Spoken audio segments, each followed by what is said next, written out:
Welcome back दोस्तों। I hope आप सभी बहुत अच्छे होंगे। मेरा नाम है संदीप। DSR सक्सेस पर आपका बहुत बहुत स्वागत है। दोस्तों, इससे पिछले वीडियो में मैंने डिस्कस किया था आर्टिकल 19 और 20 के बारे में। मैंने डिटेल में देखा था और उसको अच्छे से समझा। आई होप आप सभी को भी वह वीडियो देखी होगी और पसंद आई होगी। दोस्तों, हमने दोस्तों वैसे तो 19, 20, 21, 22 ये चारों आर्टिकल है, उसी में डिस्कस करने के लिए हमने तय किया था। बट हुआ ये है कि उसमें थोड़ा जो वीडियो लेंथी हो गया था, इस वजह से हमको ये नया वीडियो आपके लिए बनाना पड़ रहा है, जिससे कि आपको आर्टिकल 21, 22 हम अच्छे से समझाए और डिटेल में आप समझे उस चीज़ को। तो इसीलिए हम एक नया वीडियो आपके लिए बना रहे हैं। दोस्तों, वीडियो में अगर लास्ट तक बने रहिएगा, आपको जो आर्टिकल 21 और 22 है वो अच्छे से समझ आ जाएगा। दोस्तों, अगर आपने अभी तक मेरी पहली वीडियो नहीं देखी है तो मैंने डिस्क्रिप्शन में उसका लिंक डाल दिया है, आप पहले वो वीडियो देख सकते हैं और अच्छे से समझने के लिए।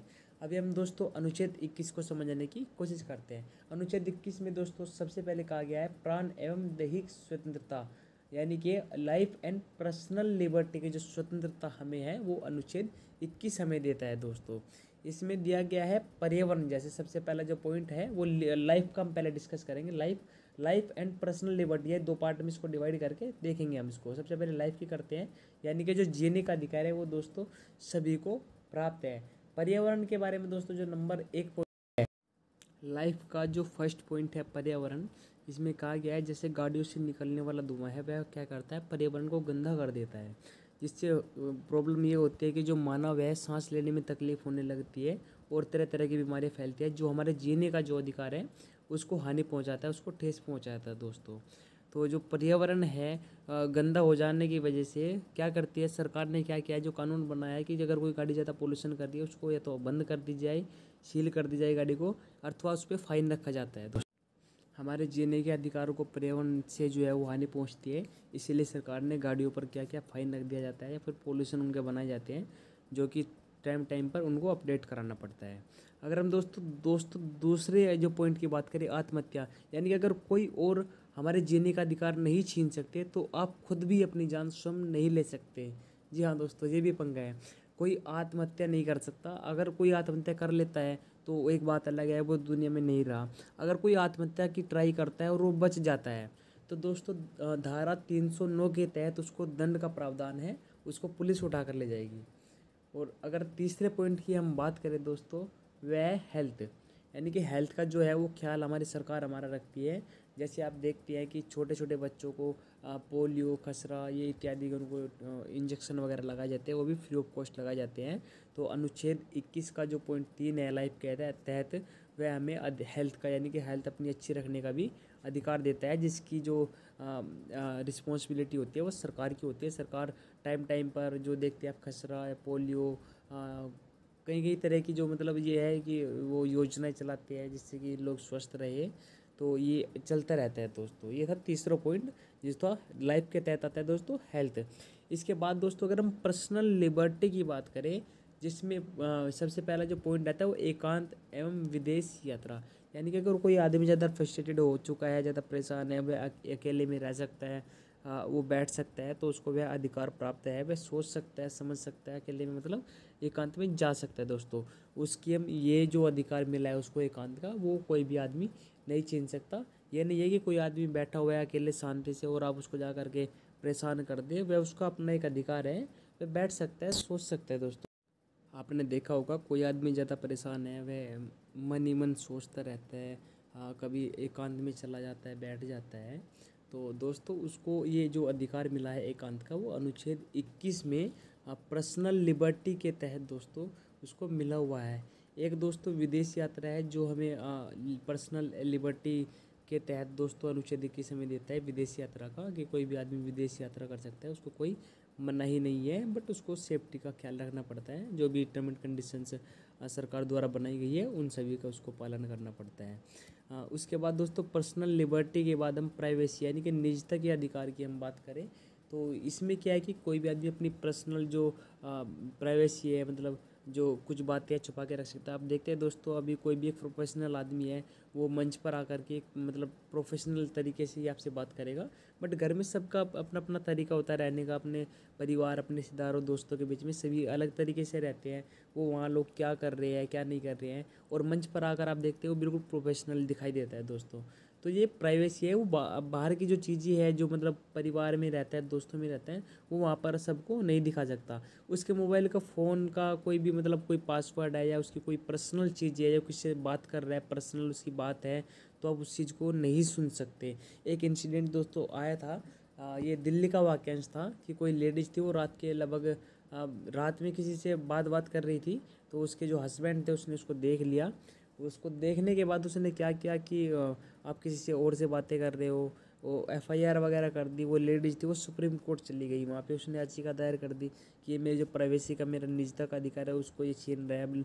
मतलब उसने मोबाइल अपना नहीं दिखाया था रात के टाइम में, मैं किससे बात करी किससे नहीं, क्योंकि उसने कहा था कि मुझे निजता का अधिकार है, प्राइवेसी का अधिकार है, तो मैं आपको नहीं दिखाऊंगी। और ये सुप्रीम कोर्ट तक दोस्त मामला गया था, जिसमें बाद में यही कहा गया था कि भाई इसका ये निजता का, कि इससे आपकी शादी हुई है, इसको प्राइवेसी का अधिकार है, ये आपसे जो कुछ चीज़ें है वो छुपा भी सकती है। ज़रूरी नहीं है कि आपकी शादी हुई है तो हर एक चीज़ आपसे शेयर करे। तो दोस्तों ये था प्राइवेसी का अधिकार। कोई भी आदमी अपनी प्राइवेसी रख सकता है, वो सार्वजनिक ना करना चाहे तो उसके ऊपर में कोई आदमी उसको दबाव नहीं बना सकता। अनुच्छेद 21 में पर्सनल लिबर्टी के तहत हमें जो सेकंड है वो निजता यानी कि प्राइवेसी का अधिकार प्राप्त है। कोई भी आदमी अपनी पर्सनल जो चीज़ें है वो गुप्त रख सकता है। किसी के साथ शेयर ना करना चाहे तो वह नहीं करना चाहे तो नहीं कर सकता। ना ही पर उस पर कोई एक विशेष आदमी आकर के ये दबाव बना सकता है कि आप अपनी प्राइवेसी है जो वो सार्वजनिक करिए। तो दोस्तों यह था पर्सनल लिबर्टी के तहत जो निजता है, प्राइवेसी का अधिकार है, उसको हमने भी डिस्कस किया। इसके बाद दोस्तों अगर हम बात करें पर्सनल लिबर्टी के अधिकार में जो मिला है हमें अडल्ट्री यानी कि व्यभिचार, जिसको हम आवारापंथी भी कह सकते हैं दोस्तों। यानी कि जब 1860 में आईपीसी बनाया गया था तो उस टाइम एक जो नियम था वह प्रचलन में था कि अगर कोई पति पत्नी है और एक तीसरा आदमी आकर के उसकी पत्नी के साथ में, या कोई वो लेडीज भी हो सकती है, ये मेरा समझाने का सिर्फ तरीका है, अगर उसकी पत्नी के साथ में कोई एक तीसरा आदमी आकर के कोई अफेयर रखता है, किसी तरह का कोई संबंध रखता है, तो उसमें होता क्या था कि जो मतलब तीसरा पर्सन है जो उसकी पत्नी के साथ में अफेयर रख रहा है, किसी तरह का कोई संबंध रख रहा है, तो उसकी गलती होती थी। और आरोपी जो अपराधी होता था वह तीसरा पर्सन ही होता था। बट अभी दोस्तों इसमें जो चेंजिंग जो की गई है, और सुप्रीम कोर्ट ने अब क्या चेंज किया है इसमें, कि अगर कोई पति पत्नी है और तीसरा मर्द आकर के उसकी पत्नी के साथ में कोई अफेयर रख रहा है, किसी तरीके का कोई संबंध रख रहा है, और अगर पत्नी भी मतलब इंटरेस्टेड है उसमें, और वो भी लड़का जो इंटरेस्टेड है, तो अभी हुआ क्या है कि पति पत्नी में अगर वो इंटरेस्टेड है दोनों आपस में, तो जो उसका पति है वह 497 की धारा के तहत तलाक ले सकता है, पर उनके खिलाफ कोई एक्शन नहीं ले सकता। ना ही वो उसको बोल सकता कि आप उससे बातें क्यों कर रहे हो, क्यों नहीं कर रहे हो, क्योंकि वह स्वतंत्र है, वो कुछ भी कर सकते हैं। अगर आपको तलाक चाहिए तो 497 की धारा के तहत आप तलाक ले सकते हैं। यानी कि दोस्तों अब यहाँ सब स्वतंत्र है। अगर किसी को कोई प्रॉब्लम है तो सिर्फ तलाक है, आप 497 के तहत तलाक लीजिए। अब आपका कोई चारा नहीं चलने वाला है, सभी लोग स्वतंत्र है, सब अपनी मर्जी के मालिक है, वो जो चाहे कर सकते हैं। बात है आपकी समझदारी की, आप कितने समझदार है, कितनी डीपली आप जानते हैं, और क्या आपने अपनी लाइफ के बारे में सोचा है, क्या करना आप चाहते हैं। हाँ ये मैटर करता है, वो सिर्फ बुद्धिमानी वहाँ पर काम आएगी आपकी। बाकी अगर आप सोच रहे हैं कि कानून है, कानून कोई एक्शन लेगा इस तरीके का, वो कुछ भी नहीं है।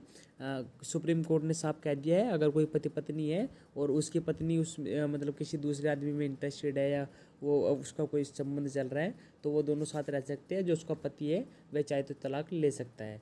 यह था दोस्तों अडल्ट्री, व्यभिचार, यानी कि जिसको हम आवारापंथी भी कहते हैं। ये था दोस्तों अनुच्छेद 21, जिसके एक एक पॉइंट को हमने अच्छे से समझा। अभी हम दोस्तों देखते हैं 21 का क्या है, अर्थात जो 86वां संविधान संशोधन हुआ था 2002 में, तब यह 21 का क्या आया था। यानी कि शिक्षा का अधिकार सभी को मैंडेटरी होगा, राइट ऑफ द एजुकेशन सभी को मिला, जो कि 86वें संविधान संशोधन होने के बावजूद हमें दिया गया दोस्तों। इसमें हुआ क्या है कि जो 6 से 14 वर्ष की आयु के बच्चे हैं उनको फ्री शिक्षा मिलेगी, ये सरकार के द्वारा कहा गया। जो 86वां संविधान संशोधन हुआ था उसमें ये सभी को अधिकार मिला दोस्तों। ये 21 का क्या है। और एक और इसमें है कि जैसे हम शिक्षा का अधिकार हमें मिला, साथ ही साथ 6 से जो 14 वर्ष तक के बच्चे हैं उनको निःशुल्क शिक्षा दी जाएगी। और आपको जो भी कुछ नाना प्रकार की जो सुविधाएं हैं वो सरकार द्वारा मिलेगी, जो आपको अनुच्छेद 21 का क्या है उसके तहत आपको मिलेगी। दोस्तों हमने 21वां जो अनुच्छेद है वो अच्छे से डिस्कस किया। आई होप आपको ये समझ आया होगा। अब हम बात करते हैं अनुच्छेद 22 के बारे में। दोस्तों हम अनुच्छेद 19 से अनुच्छेद 22 जिसमें हमारी स्वतंत्रता के जो अधिकार हमें प्राप्त है उसके बारे में हम डिस्कस कर रहे हैं। और आज हम डिस्कस करने वाले हैं अनुच्छेद 22 के बारे में, जिसका सामान्यतः अर्थ होता है गिरफ्तारी से संरक्षण। यानी कि गिरफ्तारी के बाद हमें क्या क्या संरक्षण, हमें क्या क्या स्वतंत्रताएं हमें अनुच्छेद 22 देता है, उसको हम डिस्कस करेंगे। इसको भी हम दोस्तों दो पार्ट में डिवाइड कर सकते हैं, सामान्य गिरफ्तारी, असामान्य गिरफ्तारी। यानी कि गिरफ्तारी से पहले हमारे क्या अधिकार हैं और गिरफ्तारी के बाद हमारे क्या अधिकार हैं, इन सब के बारे में हम डिस्कस करेंगे। देखते हैं दोस्तों, जो पहली चीज़ है पुनिटिव डिटेंशन यानी कि दंडात्मक निरोधक कानून, और प्रिवेंटिव डिटेंशन यानी कि निवारक निरोधक कानून। सामान्य गिरफ्तारी क्या होती है, असामान्य गिरफ्तारी क्या होती है। सामान्य गिरफ्तारी को दोस्तों हम देखें तो अनुच्छेद 22 के तहत 1 से 3 तक में इसके प्रावधान है, और क्या ये दिए गए हैं एक एक पॉइंट करके हम इनको समझेंगे। ऐसे ही असामान्य गिरफ्तारी में भी अनुच्छेद 22 में 4 से 7 तक जो हमें अधिकार प्राप्त है, जो हमें स्वतंत्रता हमें मिली हुई है, उनके हम सभी पॉइंट्स को देखेंगे और डिटेल्स में उनको जानेंगे। अगर दोस्तों हम अनुच्छेद 22 में पुनिटिव डिटेंशन की बात करें, जो दंडात्मक निरोधक कानून है उसमें जो 1 से 3 है, सबसे पहले हम पहले पॉइंट की बात करेंगे, वारंट इसमें आता है। यानी कि अगर कोई क्रिमिनल है या कोई भी अपराधी व्यक्ति है, उसको पुलिस उठाकर ले जाती है, तो उससे पहले, उसको गिरफ्तार करने से पहले उसको वारंट दिखाया जाएगा कि किसके तहत आपकी गिरफ्तारी हो रही है। दोस्तों इसमें भी दो चीज़ें हैं, एक एक को हम देखते हैं। सबसे पहले अगर कोई छोटा मोटा जुर्म है तो उसमें क्या है कि आपको वारंट दिखा सकती है, आप उसके हकदार है, आप उनसे वारंट मांग सकते हैं। अगर आपने कोई बड़ा केस किया है, किसी व्यक्ति ने बड़ा केस किया है, जैसे किसी ने चोरी, ज़्यादा बड़ा डाका डाल दिया है, मर्डर, या अथवा कोई भी एक बड़ा केस हो सकता है, तो उसमें क्या है कि वारंट पुलिस नहीं दिखाएगी और आपको विदाउट वारंट के आपको गिरफ्तार कर सकती है। ये पुलिस को अधिकार प्राप्त है। आपको अधिकार प्राप्त है अगर छोटा मोटा कोई भी केस हुआ है, कोई लड़ाई झगड़ा, तो वहाँ पर पुलिस आपको विदाउट वारंट के गिरफ्तार नहीं कर सकती। अगर बड़ा केस हुआ है तो उसमें विदाउट वारंट के भी पुलिस आपको अरेस्ट कर सकती है। इसमें अगर दूसरे पॉइंट की हम बात करें तो 24 हावर्स यानी कि 24 घंटे अगर किसी की गिरफ्तारी हो जाती है तो पुलिस को होता है कि 24 घंटे के अंदर अंदर उसको अपने मजिस्ट्रेट के पास में, जो मजिस्ट्रेट है, न्यायालय में पेश करे। तो पुलिस आपको 24 घंटे से ज़्यादा अपने पास यानी कि जेल में नहीं रख सकती। उनको 24 घंटे के अंदर अंदर आपको जो न्यायालय है वहाँ पर आपको पेश करना पड़ता है। दोस्तों इसमें भी पहले बहुत तरीके से प्रॉब्लम्स पुलिस को फेस करनी पड़ती थी। जैसे 24 घंटे का समय आपको दिया गया है, तो पुलिस क्या है कि जैसे आपको आज 10 बजे गिरफ्तार किया और कल सुबह आपको 10 बजे तक, यानी कि कल 10 बजे तक 24 घंटे होंगे तो आपको पेश करना है। तो पुलिस क्या करती थी कि 10 बजे आपको आज अरेस्ट किया, कल सुबह 8 बजे निकलती थी, सोची 2 घंटे में हम आराम से पहुंच जाएंगे। बट होता क्या था कि रास्ते में जाम या कोई भी चीज़ ऐसी हो जाती थी, इसमें टाइम ज़्यादा लग जाता था। बट अभी क्या गया है कि आपको 24 घंटे, जैसे कि आज आपको गिरफ्तार किया है और अगले दिन आपको 10 बजे पुलिस वहाँ से पुलिस स्टेशन से लेकर निकलती है, जो उसमें आने जाने का जो समय होता है वो अब काउंट नहीं किया जाएगा। ओनली आपको 24 घंटे में जो आपका जेल में आप रहे हैं वही आपको जो टाइमिंग है वही काउंट होगा दोस्तों। तो ये था 24 घंटे का जो मीन्स प्रावधान हमारे इसमें अनुच्छेद 22 में 2 जो पॉइंट है उसमें दिया गया है। अगर हम तीसरे पॉइंट की बात करें दोस्तों, वकील, जो कोई भी अपराधी है उसको अपने एक वकील करने की क्या है कि स्वतंत्रता है। वो अपना एक वकील कर सकता है अपनी सूझबूझ से, अपने तरीके से। अगर कोई ज़्यादा पुअर आदमी है वो वकील भी नहीं कर सकता है, तो कोई जो सरकारी वकील होते हैं दोस्तों, जो गवर्नमेंट जिनको नियुक्त करती है वो वकील कर सकते हैं। बट दोस्तों वो किसी काम की नहीं होते, मैं यहाँ किसी की बुराई नहीं कर रहा हूँ, बट वो सरकारी होने के बावजूद वो केस को ज़्यादातर हार ही जाते हैं। तो ये था दोस्तों अनुच्छेद 22 में जो 1 से 3 पॉइंट हमें दिए गए पुनिटिव डिटेंशन के तहत। यहाँ पर दोस्तों मैं एक चीज़ क्लियर कर दूँ, अगर कोई बड़ा आतंकवादी है, कोई टेररिस्ट है, वह हमारे देश का या कोई बाहर का हो सकता है, अगर लगता है कि हाँ ये टेररिस्ट है या कोई संदिग्ध व्यक्ति है, मतलब कोई खतरनाक हो सकता है जिससे कि किसी दूसरे व्यक्ति की जो स्वतंत्रता है वह भंग हो, या कोई ज़्यादा ही डेंजरस किसी को दिखाई लगता है, पुलिस को लगता है कि हाँ ये खतरनाक आदमी हो सकता है, तो उसको ये सारे जो अधिकार मैंने आपको बताया वारंट 24 घंटे और जो वकील वगैरह के जो ETC आपको बताया मैंने, ये उसको कोई भी अधिकार प्राप्त नहीं है दोस्तों। अगर दोस्तों हम अनुच्छेद 22 में 4 से लेकर 7 पॉइंट तक की बात करें, जो प्रिवेंटिव डिटेंशन में आता है, यानी कि निवारक निरोधक कानून, तो इसमें दोस्तों क्या होता है कि जैसे व्यक्ति ने, हमने पहले डिस्कस किया कि अपराध के बाद व्यक्ति को क्या क्या अधिकार प्राप्त है, बट जो 4 से 7 जो पॉइंट होता है उसमें होता है कि जो अपराध से पहले व्यक्ति को क्या क्या अधिकार प्राप्त है। अपराध से पहले यहाँ अगर आपको लग रहा है कि आप कुछ समझ नहीं पा रहे तो मैं आपको समझा देता हूँ अभी।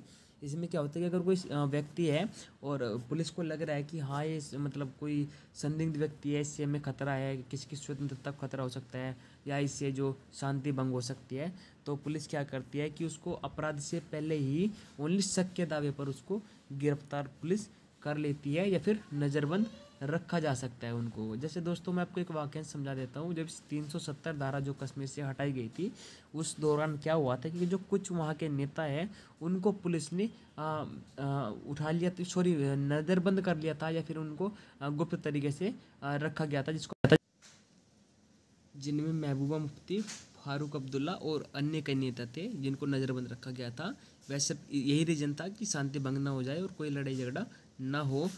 तो यही प्रिवेंटिव डिटेंशन होता है कि शक के आधार पर उनको पहले ही नज़रबंद कर लिया गया, यानी कि हाउस अरेस्ट कर लिया। हाउस अरेस्ट का दोस्तों अगर हम देखें तो यहाँ पे मतलब होता है कि व्यक्ति का जो फ़ोन है, जो बाहर की सर्विसेज होती है कि बाहर से कॉन्टैक्ट ना कर सके, वो सारी काट दी जाती है और उनको अपने घर के अंदर ही रहना होता है अपनी फैमिली के साथ, क्योंकि इन नेताओं पर पुलिस को शक था कि कोई ऐसा भड़काऊ भाषण न दे दे जिससे वहाँ पर शांति भंग हो जाए या लड़ाई झगड़े या दंगे होना स्टार्ट हो जाए। तो दोस्तों यहाँ पर प्रिवेंटिव डिटेंशन है, उसमें भी व्यक्ति को कुछ अधिकार प्राप्त होते हैं। जैसे कि किसी व्यक्ति को शक के दायरे पर अगर पुलिस उठा लेती है तो उसको 30 दिन से लेकर 3 महीने तक उसको शक के दायरे पर उठाया जा सकता है, जेल में उसको रखा जा सकता है, यानी कि नज़रबंद उसको रखा जा सकता है दोस्तों।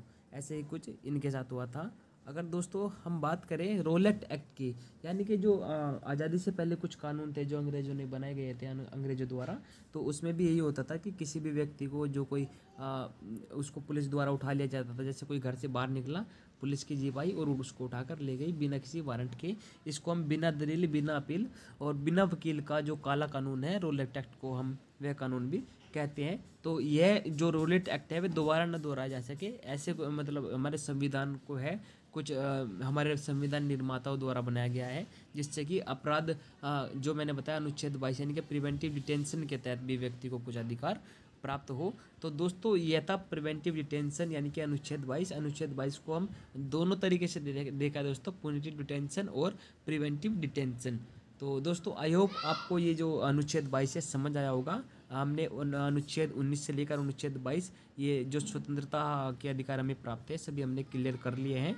अगर आपको ये वीडियो पसंद आई है दोस्तों, आप वीडियो को लाइक कर सकते हैं और शेयर कर सकते हैं दोस्तों अधिक जानकारी के लिए, जिससे कि आपके जो फ्रेंड्स है या कोई आपके रिलेटिव हो सकते हैं उनको नॉलेज पहुँचे। क्योंकि दोस्तों जितना ज़्यादा नॉलेज होगी उतने ज़्यादा मजबूत होंगे, क्योंकि हमें अपने अधिकारों की जो नॉलेज है वह होना अति आवश्यक है। बिना अधिकारों के, बिना नॉलेज के हम कुछ भी नहीं है दोस्तों। अगर आप एग्ज़ाम की प्रिपरेशन कर रहे हैं तो दोस्तों आप हमारे चैनल के साथ जुड़ सकते हैं। तो दोस्तों मिलते हैं नेक्स्ट वीडियो में, तब तक के लिए नमस्कार। देखते रहिए DSR सक्सेस। धन्यवाद दोस्तों।